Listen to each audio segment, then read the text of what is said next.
Hey guys, welcome to yet another of my pool plan video. In this video, I'll be covering the banners that we expect to come with the Dimensions End Transcendence Tier 16. And these banners are on the left, which are Setzer, Kane, and Cloud banners. Quick disclaimer about the banner with Cloud in it. They did officially announce that we will be getting Cloud on the Dimensions End Transcendence Tier 16 on the official social media and Facebook accounts, but they did not officially release what sort of banner Cloud will appear in. The banner that you see was the banner that we got in JP, so in all likelihood we would be getting the same banner as well, but they've changed the game so considerably over the last few weeks that I really wouldn't hold my breath. Let's just see what banner Cloud appears in. First off, quick look on how I did on the last few banners, which had Rosa and Dorgann in it. I went hard for Rosa and I'm half considering whether is this even a good decision right now, because I started off with tickets, got absolutely nothing after 400 tickets, so I went in with gems and I had to go full PT to get Rosa's PT, so Rosa was an extremely heavy investment for me. I skipped Kurasami's banner because I already have Kurasami's FR and PT. Dorgann's event dropped and I almost wanted to skip Dorgann, but I couldn't resist. His often damage was just too tempting, so I decided to just go in hard with tickets once more. Luckily I didn't have to use gems. I got all his gear, including his BT weapon, in 410 tickets, which is still quite a high number, but I count myself lucky there that I managed to save my gems. So in total, those last two events had me spend 810 tickets and 80,000 gems, which is quite a lot, and lately I'm thinking that I've spent quite a bit. I still have a healthy amount stashed because I hoarded quite a bit in a previous era, but around this point I start to feel the pinch and I'm half considering whether I should revise my pool plans, but let's see.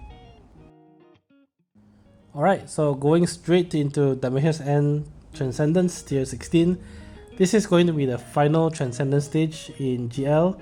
There are 16 in total, so if you haven't used any of the meta characters, it's best to just use all of them, or I guess as many of them on this tier.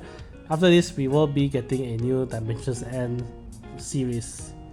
Start off with Setzer, because Setzer does get a rework and a newly released FR and BT weapon here. Setzer's S1, S2, EX and LD all gets a damage rework, but otherwise functionally they are pretty much the same in terms of utility and how they work. On this event, Setzer gets a newly released BT weapon, and his PT is kinda unique because it is a little bit RNG reliant. First off, when you use his PT finisher, his PT aura is RNG based. You get anywhere between 6 to 12 turns of aura.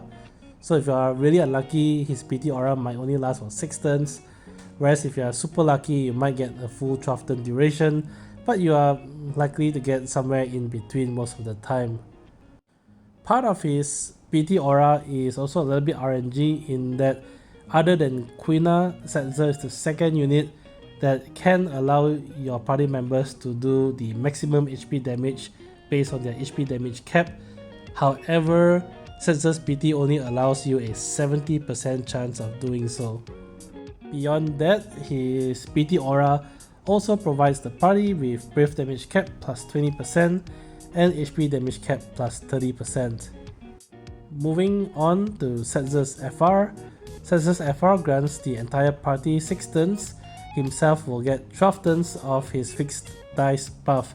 His fixed dice buff is the buff that his LD grants, and that is the buff that allows himself and the party members to do Rainbow Brave damage. His FR conditionals are pretty easy to meet, especially if you are already using him. His first conditional just requires you to do attacks that does at least 999 brave damage in one of the brave hits, and if you have his fixed dice buff, this is virtually guaranteed since it makes your attacks rainbow. The second conditional is even better because it just requires you to end your turn with the enemies broken or having 0 brave. This actually means that you don't really even have to attack the enemy to meet his second conditional. You could use a force case charging ability and still get the plus 30% on the second conditional. Getting the enemies broken or having them at 0 brave is most of the time guaranteed if you have his freeze joker debuff on the enemies. I say most of the time because there are some weird interactions in how the enemies reset their brave, where sometimes even with freeze joker up they may not reset at 0 brave, they may reset at very minimal amounts of brave, which means that if that happens then you may not get the second conditional. That being said, it is most of the time guaranteed, and you can also, I guess, use a character like Iris BT to make the enemy's max brave 0, which essentially guarantees the second conditional. While Setzer's force time is up, anytime you break or attack a broken target, which is virtually all the time if you have freeze joker up, you also get a bonus HP damage plus 50% and HP damage cap plus 50%. Overall, I would say that his FR is pretty good. My plans on this banner is really a dilemma. On the one hand, I think his kit looks pretty enticing, but on the other hand, I'm really hurting for resources, and I always ask myself, you know, I haven't used Setzer for the longest of time, and even when he got his upgrades, you know, like his LD before, I haven't really used him that much as well. So to me, Setzer represents a character that, while he does have utility, I find that I can actually do most stages without him really fine. And since I usually go the blitz route, where I try to just, you know, kill the bosses as fast as possible without them getting a turn, I'm content using Setzer's call to land the freeze joker debuff on the enemies.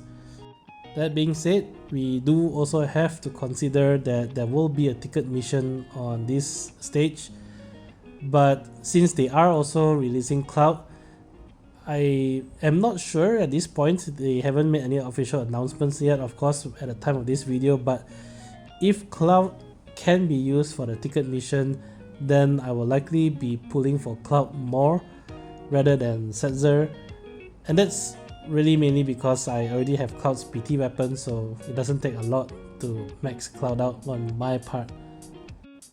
I won't be talking about Kain, even though there is a second banner representing him, unless they do something different here and give him an early rework, but I don't think that's likely. At this point in the game, yes, Kain is still pretty good as an often damage dealer, but there's a lot of other great options now that we don't really need Kain, and Kain's FR is, at this point of the game, still the worst FR in the game. Okay, so moving on to Cloud. Once more, I'm not very sure whether we will get this exact banner, but the devs did make an announcement to say that we will be getting Cloud on some form of banner, and since this was the banner the JP version of the game received, I think it's safe to say that we will likely get the same banner as well. First off, regarding Cloud's rework and his new FR, so Cloud gets a pretty massive rework across his S1, S2, EX and LD, because it has been quite some time since his last rework. A lot of his damage has been bumped up very considerably, and he does actually do very nice damage now. Something really notable that I want to point out is that his S1 now does 50% splash on all HP dumps as opposed to the final HP dump that he did before. His PT has been reworked as well and now lasts 2 turns longer for a total of 8 turns. Alongside the auras that his PT gives to the party, it now also gives the party an additional HP damage and HP damage cap plus 30%. Cloud gets an extra 50% on top of this, so this means that just having the PT aura up gives Cloud himself a whopping 80% HP damage and HP damage cap up. Cloud gets his new FR weapon on this event. His FR, when used, will delay all enemies by 2 turns and also launches the target. His FR conditionals are also pretty fantastic, and it is notable that combined across both conditionals he gets plus 75%, whereas the average that we seem to get lately is the plus 70%, so Cloud's FR gives a little bit more than your average FR, so to speak. Both conditionals are also extremely easy to meet. The first conditional just requires you to do a critical brave damage during your turn, which we get most of the time, for a plus 45% to the force gauge bonus. The second conditional requires you to attack a disabled enemy for plus 30%. Disabled would mean that the enemies wouldn't be able to act if they get a turn, and this also includes the paralysis from Cloud's cross slash attack, so Cloud himself can land the disable. However, any other disables will work as well, such as confuse or sleep or terror. Really, as long as the enemies wouldn't be able to act, that would give you the second conditional as you are attacking them. In addition, while Cloud's force time is up, anytime you do a critical attack, you also get a bonus HP damage and cap plus 50%, and this is pretty strong considering that Cloud also gives this sort of bonus on his BT aura as well. So for example, if you go Cloud's BT plus and then you enter his force time, Cloud's BT gives him 80% HP damage and cap, his force time gives him another 50%, so just the combination of these two gives him a whopping plus 130% HP damage and HP damage cap up. My plan here, I guess, between Setzer and Cloud, it's really hard to say, but I'm making my decision this time mainly based on how much I can be efficient with my resources. So I will likely be going more for Cloud, mainly on the basis that I have Cloud's BT weapon already, so I wouldn't have to pull for his BT, and it hopefully wouldn't take too much resources to get Cloud's FR, in which case then I can use Cloud for the ticket mission, and also of course get a pretty good blue crystal character on top of that. On this part of the video, I'll give my opinion on how good I think the characters are and what sort of category they really fulfill if you have limited resources. And the way I generally do it is I just have 2 categories, which is good value and role fulfillment category, because there are really no bad newly released characters in this game. Every character that's released is endgame and Shinryu viable, and the good value category would be characters that are either meta breaking and will provide you good return of investment regardless of who you already have in your roster, just by how powerful they are. The role fulfillment category are characters that will also still be pretty good, but if you have other characters in your roster that can do similar things, then you wouldn't really lose out a lot if you decide to skip on these characters. This time, I think I put both Cloud and Setzer on the role fulfillment category. Functionally, their kit doesn't change all too much with the rework and their FRBTs. They still play the same role as they did before, of course with bumped up damage to fit the current era. I'll start off with Setzer. Setzer's role in the party is still pretty support based. Although he does get a damage rework, you wouldn't expect him to deal as much damage as your top tier DPS such as Aranya or even Cloud.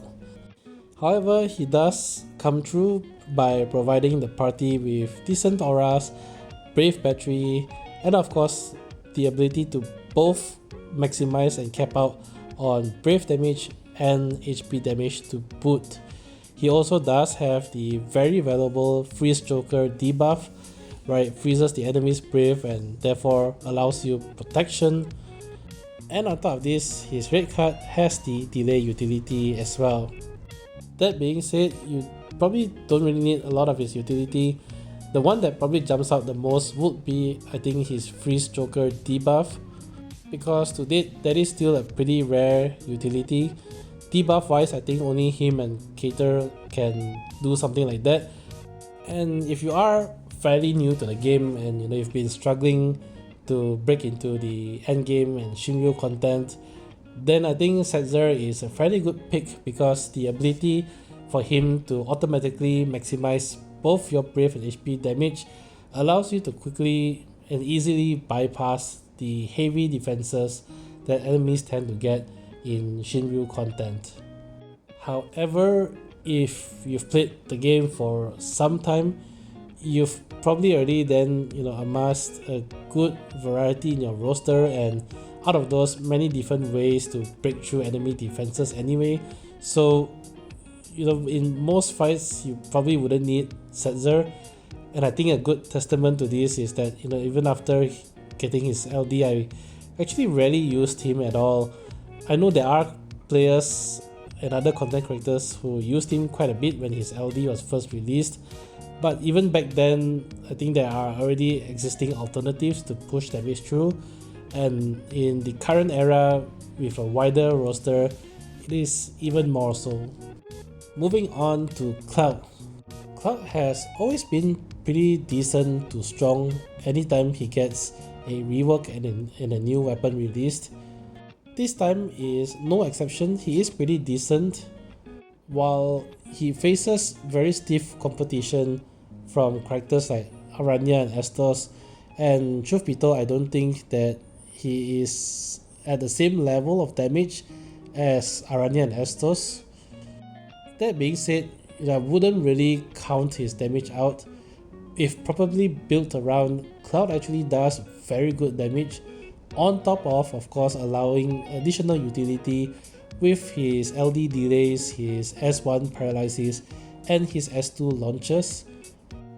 This in my mind makes Cloud as a somewhat very good damage dealer with additional utility thrown on top.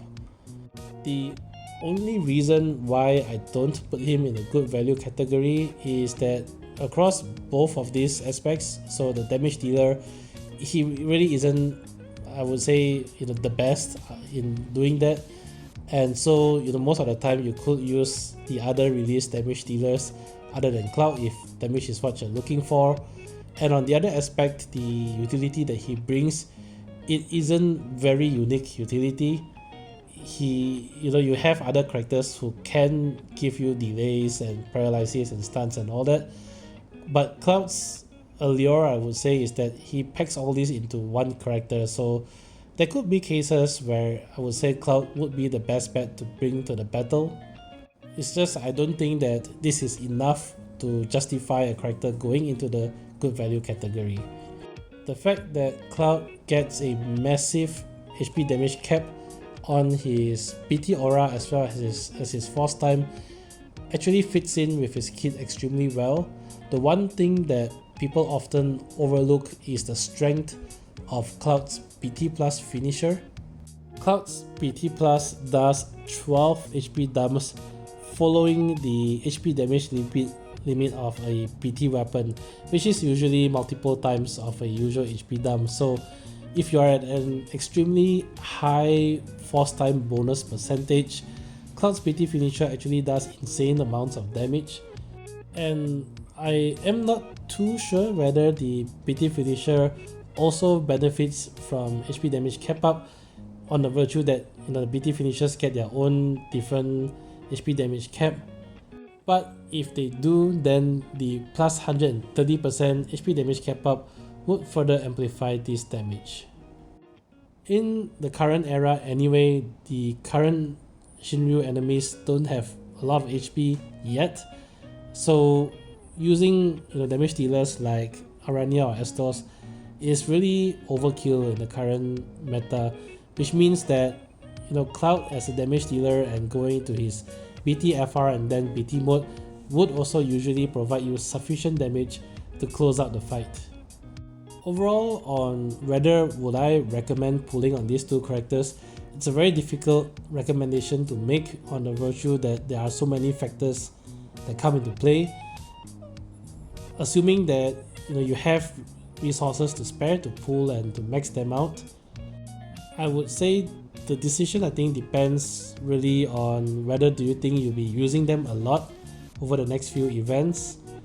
If you feel that their kit would be very useful and you'll be probably using them quite a lot, or for example you skipped out on characters like Aranya or Estos and you need damage dealer, then I think you should really pull for either one of these characters. On the other hand, if you feel pretty comfortable so far and you don't think that you really need the utility that they bring to the table, then I think it's probably better to just skip and save your resources, since we are coming into a time when there are so many enticing banners out there. So that's it for this video. In summary, I'm currently in a resource recovery status, so to speak, and I think my plans overall is trying to get Cloud's FR if Cloud can be used for the ticket mission requirement, because then I think it's more resource friendly. Otherwise, if you really need to bring Setzer, I will either try to do a Setzer LD only run for the ticket mission, or at the very most maybe try to pull for Setzer's FR and get the ticket mission done that way.